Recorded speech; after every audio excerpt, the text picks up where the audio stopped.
नमस्कार दोस्तों। आज की वीडियो में मैं बताऊंगा कि अगर आपने बैंक से पर्सनल लोन ले रखा है और अगर आप ईएमआई में डिफ़ॉल्ट करते हैं या आपका पर्सनल लोन एनपीए हो जाता है तो आप कितनी बड़ी प्रॉब्लम्स में या किस किस प्रॉब्लम्स में आ सकते हो। मैंने इसके अंदर काफ़ी सारे टॉपिक्स कवर करे हैं, जैसे कि hold stop, penalty charges, harassment by recovery agent, civil score. इस तरह के सारे टॉपिकों को मैंने पूरा डिस्क्रिप्शन में बताया है इस वाले वीडियो के अंदर कि कौन सी चीज़ आपको कितना परेशान कर सकती है और किस हद तक आप परेशान हो सकते हो। सबसे पहली बात करें, जो सबसे पहला एक्शन होता है, मान के चलिए आपका कोई होम लोन चल रहा है और आपने 1 महीने की ईएमआई किसी वजह से आपके अकाउंट में बैलेंस नहीं था तो दी नहीं। बैंक सबसे पहले आपके सेविंग अकाउंट पर होल्ड लगा देगा। होल्ड उतने अमाउंट का लगाएगा जितने अमाउंट की आपकी ईएमआई थी, या आपके अकाउंट को स्टॉप कर देगा। तो इससे क्या होगा कि आपके अकाउंट में क्रेडिट तो आ पाएगा लेकिन कुछ डेबिट नहीं होगा, और जब कभी भी सफिशिएंट क्रेडिट आ जाएगा आपके अकाउंट में तो बैंक अपना होल्ड हटा के अपनी ईएमआई रिकवर करके आपका अकाउंट फ्री कर देगा। इसके अंदर ये याद रखें कि जितनी की ईएमआई है उतने का ही होल्ड लगेगा। मान के चलिए 14,000 की ईएमआई आपने डिफ़ॉल्ट करी है तो बैंक 14,000 का होल्ड ही आपके अकाउंट पे लगाएगा। मतलब 14,000 रुपये से ज़्यादा अमाउंट जो है वो आप विड्रॉ कर सकते हैं और 14,000 से वाले नीचे को नहीं कर पाएंगे। होल्ड हटा दिया जाता है जैसे ही आपके अकाउंट में बैलेंस आता है, और या फिर आप ब्रांच मैनेजर से कांटेक्ट करते हैं कि बोलिए सर मेरे बैंक अकाउंट में सफिशिएंट पैसा है, आप मेरी ईएमआई विड्रॉ करके मेरे अकाउंट से होल्ड या स्टॉप हटा दीजिए। अब दूसरा टॉपिक आता है पेनल्टी और चार्जेस। देखिए, ईएमआई डिफ़ॉल्ट करना बैंक की नज़र में एक क्राइम है, ठीक है। तो इस चीज़ के लिए जब भी आप ईएमआई डिफ़ॉल्ट करते हैं बैंक हमेशा पेनल्टी और चार्जेस इम्पोज करता है। पेनल्टी और चार्जेस कई सारे फॉर्म में इम्पोज करता है। पहले तो डिले इन ईएमआई, आपने ईएमआई पेमेंट में डिले करी, इसका पेनल्टी आपके लोन अकाउंट पे लगेगा। लोन डिफ़ॉल्ट हुआ, उसकी पेनल्टी लोन अकाउंट पे लगेगी। आपका अगर चेक बाउंस होता है, ईसीएस रिटर्न होती है, तो लोन अकाउंट में तो पेनल्टी लगती है, सेविंग अकाउंट में और लगती है पेनल्टी। मतलब 295 आपके ईसीएस रिटर्न चार्जेस लग जाएंगे, चेक रिटर्न चार्जेस लग जाएंगे। जब जब बैंक ईसीएस आपको देगा, आपके अकाउंट को हिट करेगा, आपको चार्जेस लगेंगे। तो कोई लिमिट नहीं है कि बैंक कितने चार्ज लगा सकता है। मैंने कई ऐसे एग्जाम्पल देखे जहाँ पर बजाज फिनसर्व ने 5-5, 10-10 हज़ार के भी ईएमआई बाउंस चार्ज लगा दिए एक महीने में। यानी कि कोई लिमिट नहीं है, क्योंकि आरबीआई के पास ऐसी कोई स्पेसिफिक गाइडलाइन नहीं है। तो जब भी आपकी ईएमआई डिफ़ॉल्ट होगी, आप ये मान के चलिए 295 से लेके 5,000 तक के चार्जेस आपको ज़रूर लगेंगे। अब बात करते हैं दूसरी इंटरेस्ट रेट की।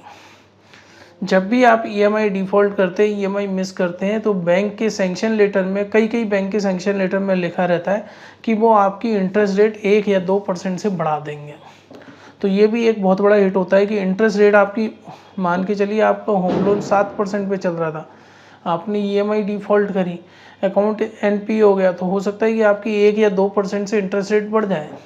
लेकिन बढ़ेगी या नहीं बढ़ेगी इसका पता आपको लोन बैंक के सैंक्शन लेटर में पता चलेगा कि ईएमआई डिफ़ॉल्ट करने पे बैंक किस तरह की पेनल्टीज और चार्जेस आपको लगा रहा है। अब आता है harassment bye loan recovery agent. ये वाली बात तो आप सब जानते हो, चाहे लोन ऐप्स हो, बैंक्स हो, एनबीएफसी, ये सब अपने पास रिकवरी एजेंट्स रखते हैं जो कि तुरंत आपके पीछे लग जाते हैं जैसे ही आप कोई डिफ़ॉल्ट करते हो। और रिकवरी एजेंट आज की डेट में सिर्फ इतना नहीं है कि सिर्फ आपने फ़ोन पर बात करी, फ़ोन पर आपसे गाली गलौच हुई या फिर एक दूसरे को बुरा शब्द का, यहाँ तक ही बात सीमित नहीं रहती। आजकल रिकवरी एजेंट्स दूसरे हथकंडे भी अपनाते हैं, जैसे वो आपके ऑफिस में या घर में बार बार विजिट करेंगे, घर वालों को परेशान करेंगे, घर वालों के सामने आपको बोलेंगे लोन की किस्त जमा करो, आपके ऑफिस में आपके सहपाठियों को बताएंगे। और इसके अलावा भी आजकल बहुत ज़्यादा रिकवरी एजेंट एग्रेसिव हो गए हैं। वो आपके फ्रेंड्स और रिलेटिव को कॉल करेंगे कि ये लोन की ईएमआई नहीं दे रहा, इससे दिलवाओ।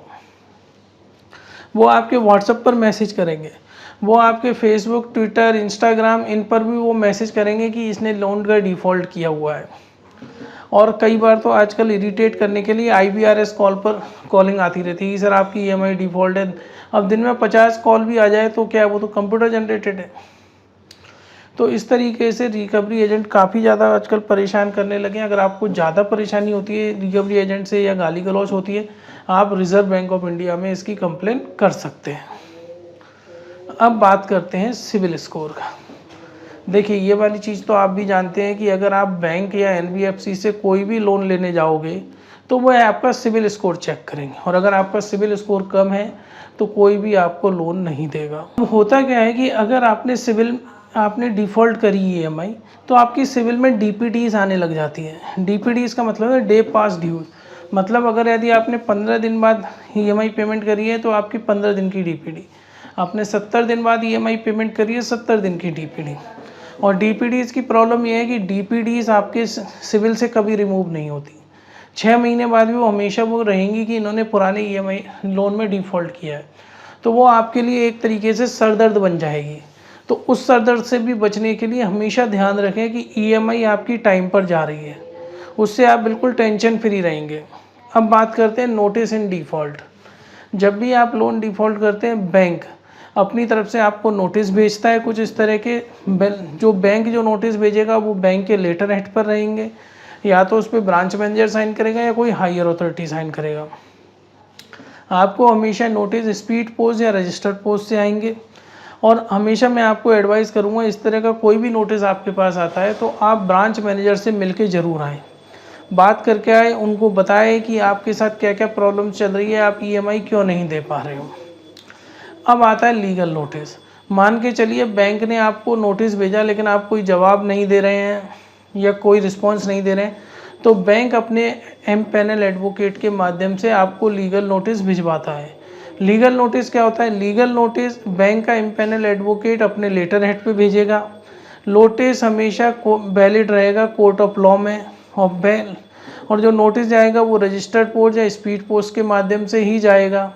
अगर आपको लीगल नोटिस भी आता है तो मैं आपको एडवाइस करूंगा आप ब्रांच मैनेजर से मिल के आओ, उसको पूरा एक्सप्लेनेशन करो कि आखिर आप लोन डिफ़ॉल्ट क्यों कर रहे हैं, तो ताकि आपका जो लोन रिकवरी प्रोसेस है उसमें आगे चल के कोई भी लीगल एक्शन नहीं लिया जाए। अब बात आती है सबसे इम्पोर्टेंट, बैंक अगर यदि आपके खिलाफ केस फाइल कर देता है 138 एनआई एक्ट के तहत। 138 एक्ट एनआई एक्ट के तहत बैंक इसलिए केस फाइल कर सकता है कि या तो बैंक में आपने पोस्ट डेटेड चेक दे रखे हैं या आपने ईसीएस या एसआई का मैंडेट दिया हुआ है। क्योंकि ईसीएस नैश अगर फेल होती है तो वो भी डिसऑनर अंडर सेक्शन 138 के अंदर जाता है। तो आप कभी इस गलत फहमी में ना रहें कि आपने पोस्ट डेटेड चेक बैंक को नहीं दिए हैं तो बैंक 138 के में आपका केस नहीं लगा सकता, बिल्कुल लगा सकता है, और इसके लिए बैंक को कोई रोक नहीं सकता। बैंक आपको लीगल नोटिस देगा 138 सेक्शन के अंदर, फिर उसके बाद आपके पास के खिलाफ कोर्ट में केस जाएगा। कभी भी आपका केस कोर्ट में जाएगा तो बैंक आपसे नहीं पूछेगा आपने लोन क्यों डिफ़ॉल्ट किया, वहाँ पर कोर्ट में केस जाएगा कि आपका चेक डिसऑनर हुआ है, और चेक डिसऑनर के केस बहुत जल्दी डिस्पोज हो जाते हैं। इसके अंदर आपको या तो 2 साल की सज़ा हो सकती है या बैंक आपसे या कोर्ट आपसे दुगना जो भी ईएमआई है वो पेमेंट करने को कहेगा। फ्रेंड्स, हम pan India personal loan, business loan provide करते हैं। आप भी अपने किसी भी रिलेटिव या फ्रेंड्स की फ़ाइल हमें रेफ़र कर सकते हैं। हम आपको 2% तक का कमीशन देते हैं। धन्यवाद।